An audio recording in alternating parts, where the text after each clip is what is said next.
Friends, welcome back to my channel Rupa Goswami channel. তোমাদেরকে স্বাগত। আশা করি তোমরা সবাই ভালো আছো। হ্যাঁ, আমিও ভালো আছি। সংসারে নিত্যদিনের কাজকর্ম শুরু হয়ে গেছে আর কি। তবে ঘরের সব কাজ হয়ে গেছে, মেয়ে পুজো করে দিয়েছে। এখন বাজে প্রায় 11টার সময় আজকে আমি আমার ব্লগটা শুরু করলাম। তো চলো আর কি, টিফিন হয়ে গেছে, চাও হয়ে গেছে, অনেকটা কাজই এগিয়ে গেছে। আজকে পুটকের চান ওর দিদি করিয়ে দিল ওকে। তো চলো তোমরা সঙ্গে থাকো, তাহলেই সবটুকু দেখতে পারবে আমার সংসারে যা যা কাজকর্ম ঘটে। তো তোমাদের সাথে টিফিন আর চাটা শেয়ার করে ফেলি। চলো, এই দেখো এখানে চা হয়ে গেছে। টিফিনে আজকে চিড়ের পোলাও বানিয়ে ফেলেছি, বাদাম দিয়ে আলু দিয়ে। আজকে খুব ভালো হয়েছে চিড়েটা, মানে এতদিন করছি, আজকে খুবই ঝরঝরা টাইপের হয়েছে। রোজই হয়, মানে যখনই করি তখনই হয়, কিন্তু আজকেরটা না বেশি ভালো লাগছে। এই যে এখানে যুদ্ধ হচ্ছে, দেখো স্নান করে নিয়ে কি করছিস ওকে।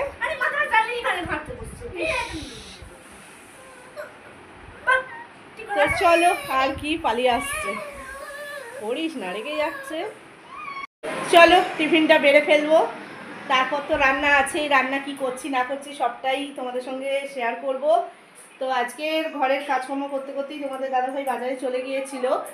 তো আজকে যার জন্য এত রোদ্দুর, যার জন্য আর পারে না বেলায়, তার সকাল সকাল বাজার করে ফেলেছে। আজকে অনেকটা মাছ নিয়ে, মানে পুরো গোটা একটা 1.2 কিলো মাছ নিয়ে চলে এসছে। তো ভালোই হচ্ছে, 2-3 দিন হয়ে যাবে।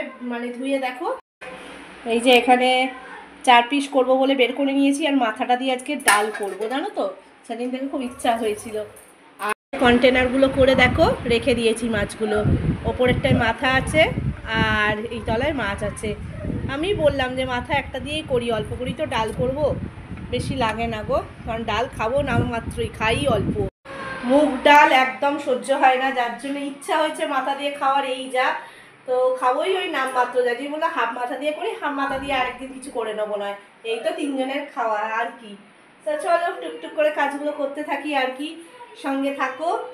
আবার তোমাদের সামনে ফিরে আসে, এতক্ষণ রান্না বান্না ওকে খাওয়ানো এইসব নিয়ে ব্যস্ত ছিলাম গো।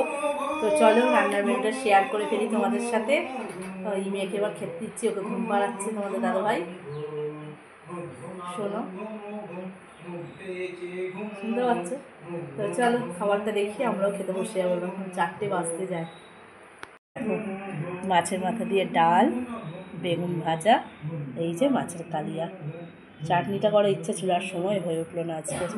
এই যে ভাত, থালা নিয়ে এসেছি, ভাত বেড়ে ফেলবো সবার।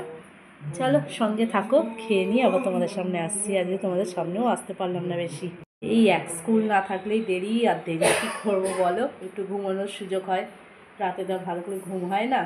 তো চলো পরে আবার আসছি, ততক্ষণ সঙ্গে থাকো। খাওয়া দাওয়া হয়ে গেল, আর এই যে মেয়ে পড়তে যাচ্ছে, সব গুছিয়ে নিয়েছে বই খাতা। স্বামীজি বই নিয়ে যাবি নাকি? এই স্বামীজি বইটার ব্যাপারে তোমাদের সামনে পরে আসছি, ও আগে বেরো। তো চলো, এই যে রেডি হবে। এই যে বইটা দেখাই কাছ থেকে, দেখো ওদের স্কুল থেকে দিয়েছে। জানো কি ব্যাপারে আমি তোমাদের বলছি পরে। আমার কথা হয়তো আজকে একটু শুনতে অসুবিধা হবে তোমাদের, আবার সেই কান আটকে গেছে আমার, তো আটকে যাচ্ছি, কানটাও নিজের মনে হচ্ছে না শুনতে পাচ্ছি না, ওই যে গলা আসতে হয়ে যাচ্ছে। তো যাই হোক, একটু মানিয়ে গুছিয়ে নিও। এই খেয়ে বাসন টাসন মেজে সব কিছু করে উঠলাম, ও বেরোনোর পর ঘরটা ঝাড় দেবো। শোয়ার হবে না, কি করব, বেলায় যেমন ওদিকে বেলা হচ্ছে তেমন তো এদিকে বিকেল হয়ে যাবেই কাজ করতে করতে, কিছু করার নেই।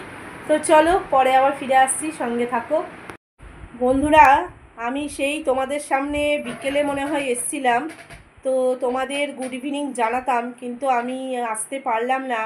সন্ধ্যার সময় এমন একটা খারাপ খবর আমার কাছে এসে পৌঁছলো, তো যার জন্য মন মেজাজ সবই বিগড়ে গেল। আর সত্যি তোমাদের সামনে আমি আর আসতে পারলাম না। তো যাই হোক, আমাকে এখনই ব্লগটা শেষ করে দিতে হবে, আর কিছুই ভালোও লাগছে না শোনার পর থেকে। তো আজকের খারাপ খবর সেটাই যে আমার মাসিমণি আজকের ভোরবেলায় আমাদের সবাইকে ছেড়ে চলে গেছেন, পরলোক গমন করেছেন। তো সত্যি কথা, ছোট থেকে দেখেছি, আর খুবই মাসিমণি আমাদের বাড়ি আসতো, মানে কি বলবো, খুব কাছের মানুষ। মামা মাসি এরা তো কাছেরই মানুষ, তাই না? তো খুবই আসতো এই মাসির ছেলেমেয়েরা, ভাই বোনরা, আমার দিদিরা। মাসির 2 মেয়ে 1 ছেলে আছে, সেই ছেলের সাথে কথা হলো, ভাইয়ের সাথে। তো যাই হোক, কিছু বলার নেই, এখানে তো কিছু বলার নেই। আর সবথেকে বড় আরও দুঃখজনক ঘটনা কি জানো, কালকেই আমি আমার মেসোমশাইয়ের কাজ হচ্ছে সেটা এমন একটা মানে খবরের মাধ্যমে জানতে পারলাম, দেখতে পেলাম। তো সেটা আমি দেখে বাড়িতেই আলোচনা করছিলাম, দেখো মেসোমশাইয়ের কাজ হয়ে গেল, 1 বছর দেখতে দেখতে কেটে গেল।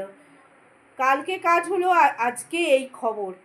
মানে ভাই সেটাই বলল যে খুবই খারাপ লাগছে যে বাবার কাজ করে উঠেই মায়ের যে এরকম একটা ঘটনা ঘটবে, মানে কল্পনার অতীত। মা আমাকে 2 সেকেন্ডও সময় দিল না, হঠাৎ করে কালকে ভালোভাবে গল্প করলো, খেলো দিলো, আর সকাল থেকে মানে খাওয়ার পর একটু শুধু গা গুলাচ্ছিল বললো, কিন্তু ওষুধ দিয়েছিল অ্যাসিড যাতে না হয়, কিন্তু ভোরবেলায় শুধু ভাইকে ডেকেই মানে সেখানেই আর কি শ্বাসকষ্ট হতে সঙ্গে সঙ্গেই উনি মারা যান।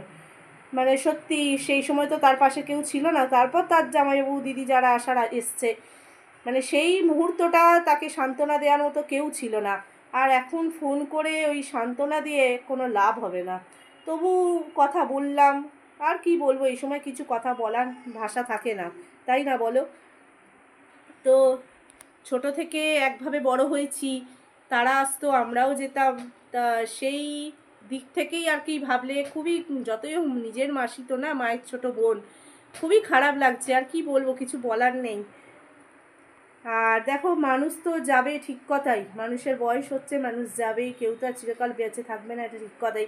কিন্তু এইটাই সব থেকে খারাপ লাগছে যে ছেলেটা কালকেই বাবার কাজ করে উঠলো, আর আজকেই তার কাছে মায়ের মানে তার চোখে এরকম মায়ের একটা মৃত্যুর সংবাদ মানে সে দেখতে পেলো, সেটাই একটা খুব খারাপ জিনিস, আর কিছুই না। ও সেটা বলছিল আর কি, এটাই খুব খারাপ লাগছে। তো যাই হোক বন্ধুরা, আজকের ব্লগটায় আমার আর কিছু বলার নেই।